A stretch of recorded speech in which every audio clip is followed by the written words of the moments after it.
The name of rebirth, Sakarya.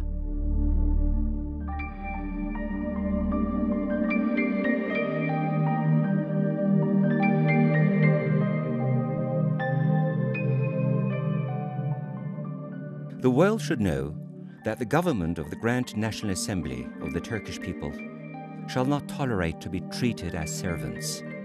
Like all civilized nations, the government definitely insists on the request for the recognition of its entity, freedom, and future.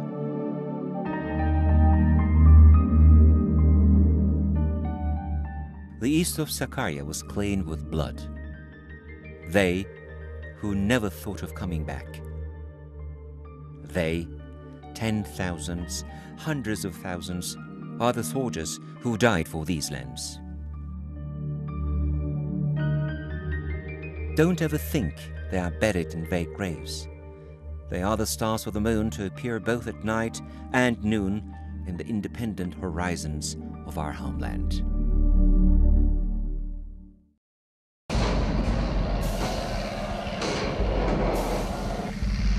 World War I had come to an end, and the Ottoman Empire had heavily paid for the war she entered against her will.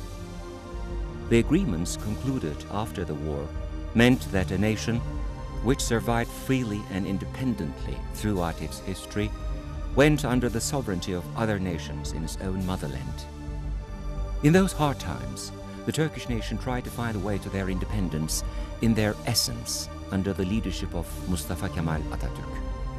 The Turkish Grand National Assembly opened on April the 23rd, 1920, and the national resistance for full independence started.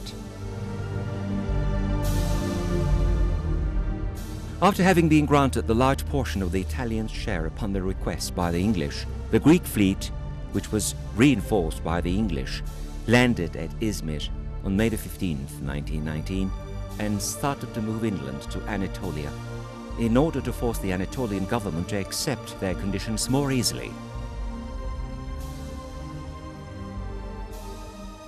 However, they were first hit by the First and Second İnönü battles and realized the existence of the Turkish nation.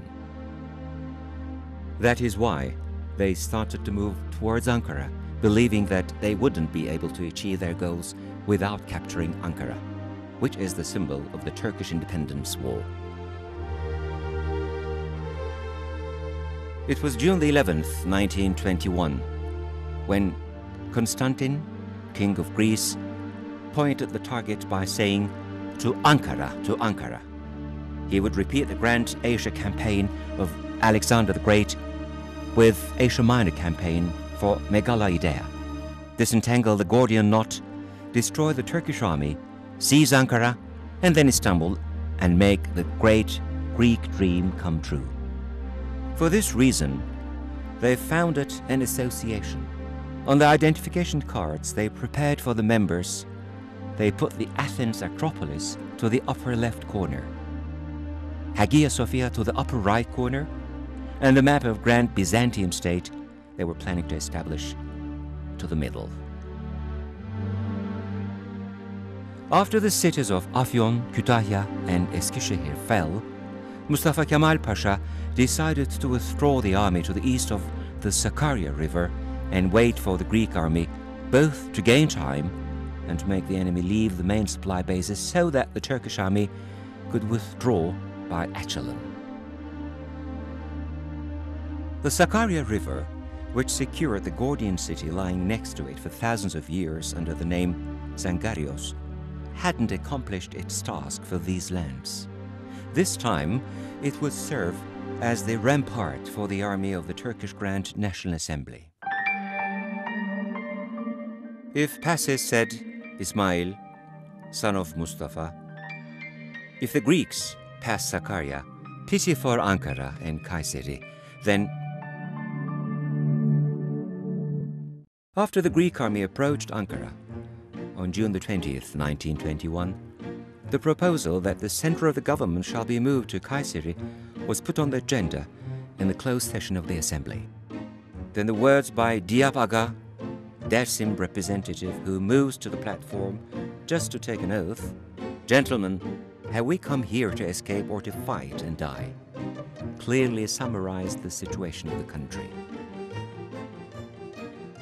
Moving the center to Kayseri will be put on the agenda from time to time, and Chief of the General Staff, Fevzi Çakmak, would state that the Greek army had also troubles and defense be maintained by saying, "The sun is not rising for the enemy while we are under rain." None of the units were captured during withdrawal towards the east of the Sakarya River, but the army weakening because of escapees had to be reinforced immediately, and all the needs had to be met during the battle. On the other hand, there was neither time nor money for this. Sakarya is the line of destiny of my descents, the place where history is rewritten, the place where many lives fought against even the angel of death not to obey, the place where faith buffets chance to call the country homeland again. When the Turkish Grand National Assembly suggested to bestow Mustafa Kemal Atatürk the rank of Marshal, he accepted by saying, "In order to show the nation once more that I have been throughout my life the most faithful advocate of the idea of national sovereignty, I request at the same time that these full powers be limited to the short period of 3 months." Article 2 of the Law of a Commander-in-Chief, passed on August 5, 1921, gave the Commander-in-Chief the authority to exercise full powers in order to develop the forces of the army materially and psychologically to the fullest extent, so as to secure and consolidate the leadership and administration of these forces in the name of the Assembly. First, the people and merchants were asked to deliver the 40% of any kinds of their goods to the army in return for receipts to be paid afterwards under the national taxes orders. In addition, every house in the country was required to prepare an equipment consisting of a parcel of linen, a pair of socks, a pair of shoes. The people would give all the weapons and magazines they had. They would transport the material of the army with their vehicles to distances not more than 100 kilometers free of charge. Necessary ones among the goods included in the inventory of the treasury from the ones having left country will be commandeered. The tradesmen and craftsmen would manufacture the tools and devices in their shops required by the army. They're going to be paid enough to live on. 20% of the animals people had used for load transportation will be commandeered and will be paid afterwards. The veterans were conscripted. The young were running to the front, and the people were giving their assets to the army. Finally, a hope had sprouted once again.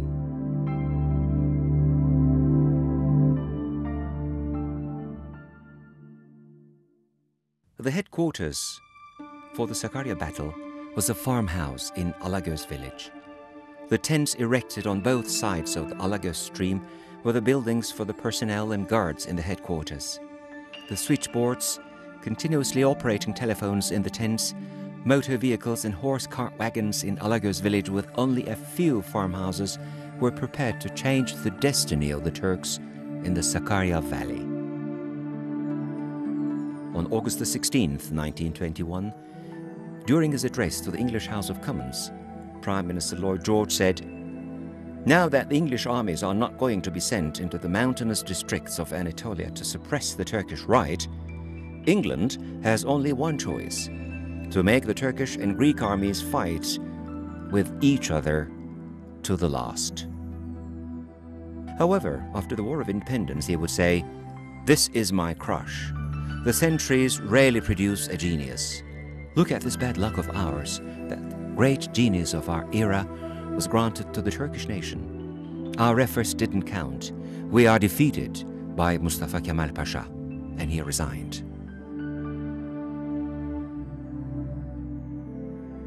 Upon the defeat in the First and Second Inönü battles, the Greek government, who decided to completely destroy the Turkish army in the establishment stage, had equipped the units with new weapons and vehicles, reinforced the staff with the support of the English, and the Greek army started to march to Sakarya, under the leadership of Papulas and started to fight with the attack from Haimana on August the 23rd, 1921. The weapons and ammunitions of the Greek were much more than those of the Turkish army. Due to the storm after heavy rain which started in the first day of the battle at 16 p.m. and the bad terrain conditions, the units lost their communication, and although the Turkish units maintained their positions in the engagements in other fronts, the Mangal Mountain, which was of strategically important, was lost, and the Turkish troops' withdrawal started before midnight. Mustafa Kemal Pasha had come to Polatlı on August the 12th to observe the measures taken against the Greek attack inside and fell from his horse in Gazitepe, in Inler village.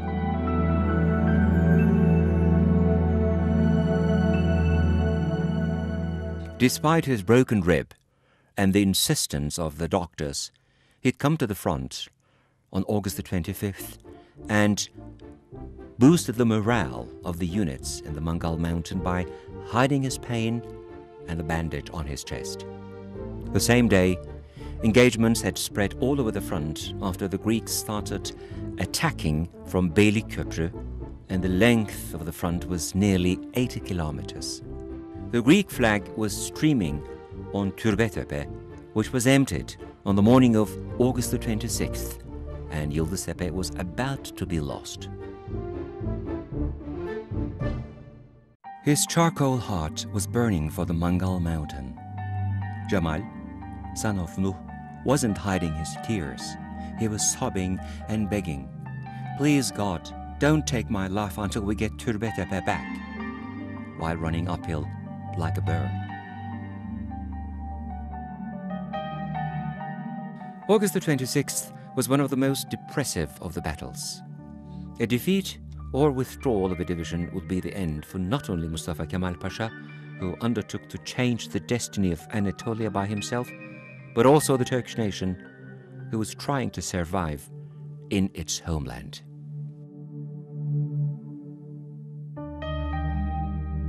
In the meantime, the King of Greece, Constantine, was residing in a mansion in Eskişehir and looking forward to hearing good news from the front. His son, Crown Prince Yorgo Papulas, was waiting in Papulas' headquarters. Prince Andrew was commanding the 2nd Greek Corps. The family of the king would be the first to enter Ankara, and they would regain the prestige they had lost from time to time. Although some partial achievements had occurred, that the Turkish units in the left flank withdrew resulted in a dangerous situation. It was August the 26th, 1921, when Mustafa Kemal Pasha said, "There's no line of defense, but a plain of defense. This plain is the whole of the country. Not an inch of the country should be abandoned until it was drenched with the blood of the citizens." Until August the 29th, they were the most severe days of the war. The Greeks, who were planning to take Polatlı in the north, could proceed only 6 kilometers in 5 days, and there was only 8 kilometers to Polatlı. In the south, on August the 30th, they deployed to the western sides of the Chal Mountain they had been attacking for a week, and on September the 1st, they reached the outskirts of Polatlı and Haymana. Mustafa Kemal Pasha was continuously going on the meetings in the assembly, but half of the seats were empty. Officer representatives were fighting in the field. The doctors were taking care of the patients in the rear front. The judges were serving in the independence courts, and the personnel from the Mufti's office were reinforcing the beliefs of the soldiers fighting in the battlefield. Which laws were they going to pass during the life and death struggle of the Turks? Mustafa Kemal Pasha had the authority to pass by himself to take the necessary precautions in case of an extraordinary event. The mission of the representatives in Ankara was to prove that the assembly was on duty. The Sakarya battle was a total struggle. Women with their babies and young girls without shoes were carrying food and ammunition to the front on two-wheel carts. And women in villages near the front were cooking for the soldiers defending the homeland heroically. The wounded treated in the hospitals in Ankara were insisting to go back to the front because they wanted to leave their children the honor to be the child of an honorable soldier who defended his country heroically.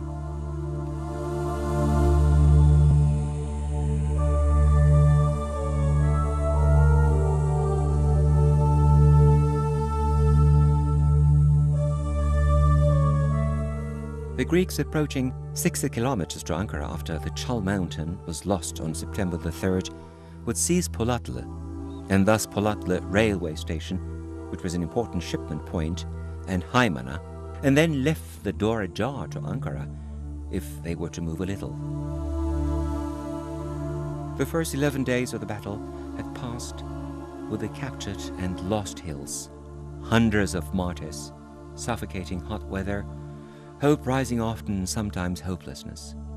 It was understood that the Greek units were undergoing a collapse from the information obtained from prisoners of war and the stagnation observed on September the 4th. Now, we were beginning to have the advantage in the battle. It was time for vintage in Erkilet, vintage for the beauties. It was the doomsday in Chal Mountain. Ankara, catching the breath, was listening to the sound of guns in the silence of desert.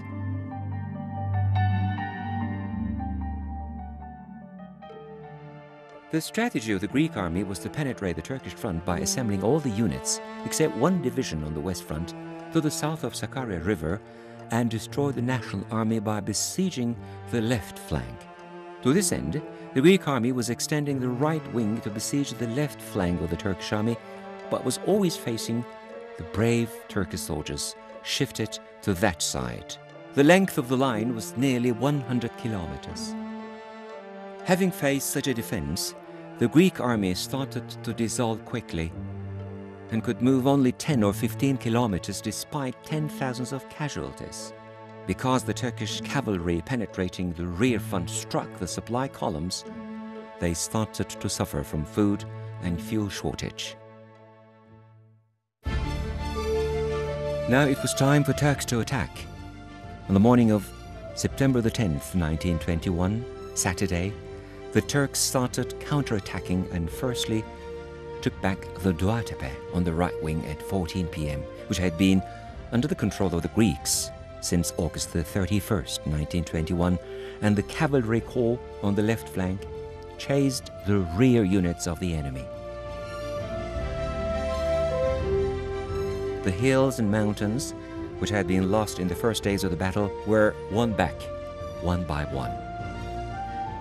On September the 11th, 1921, the Greek government had no choice but to approve the withdrawal decision of the army, and the army withdrew to the west of the Sakarya River, leaving half of the combatant force in the first hours of September the 13th, 1921.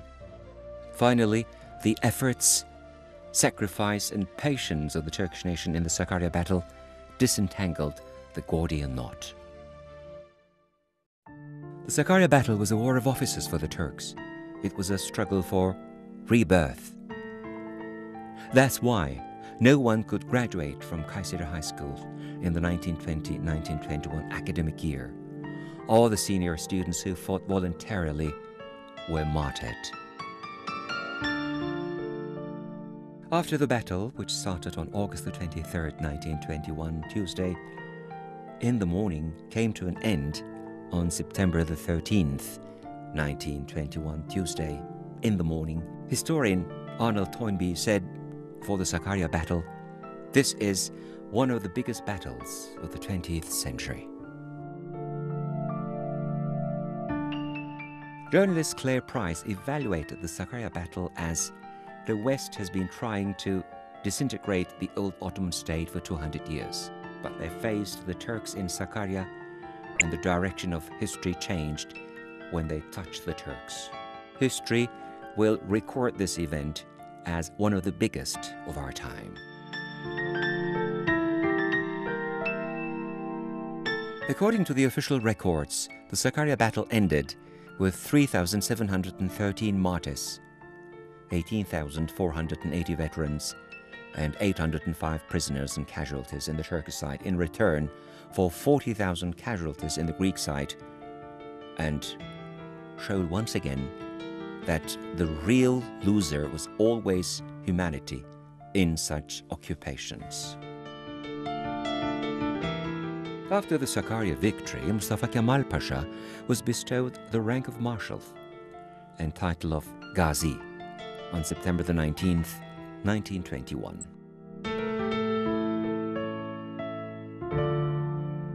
The Sakarya battle, which was planned in a two-floor house, which serves as the Alagöz Headquarters Museum today, under the light of a heated oil lamp, and lasted 22 nights and days, and where the Sakarya River sometimes turned to red, and which was the beginning of a period with a bright end, helped the occupying forces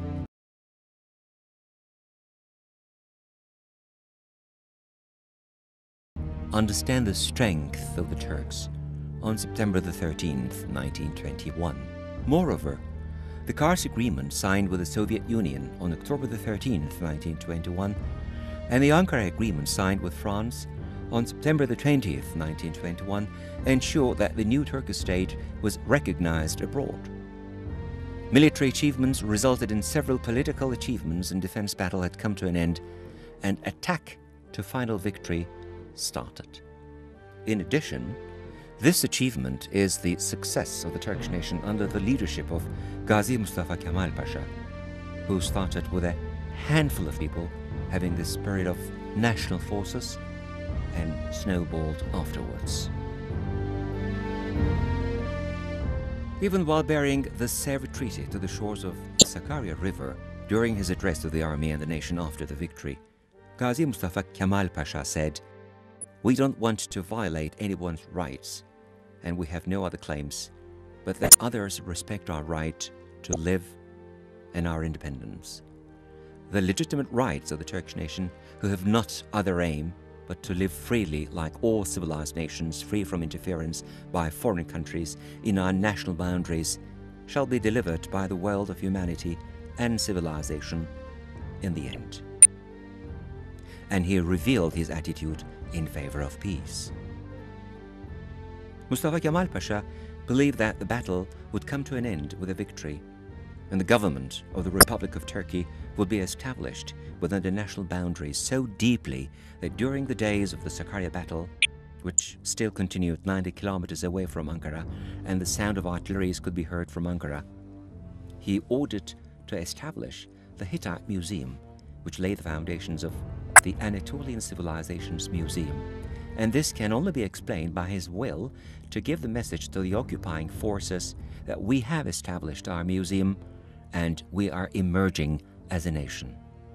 The past and future of these lands belong with us.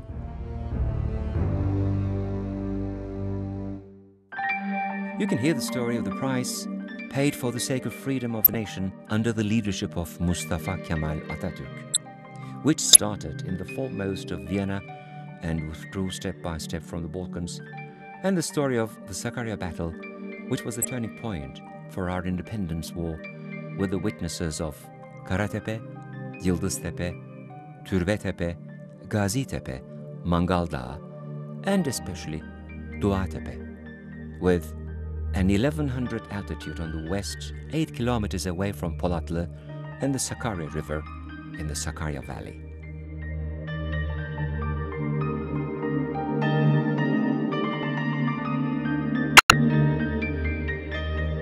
The Sakarya Valley, which is next to Ankara, on the E90 highway, and within the borders of Polatlı district, staged the independence wars of various nations for thousands of years. And it is also the center where a nation who revived from its ashes fought for existence.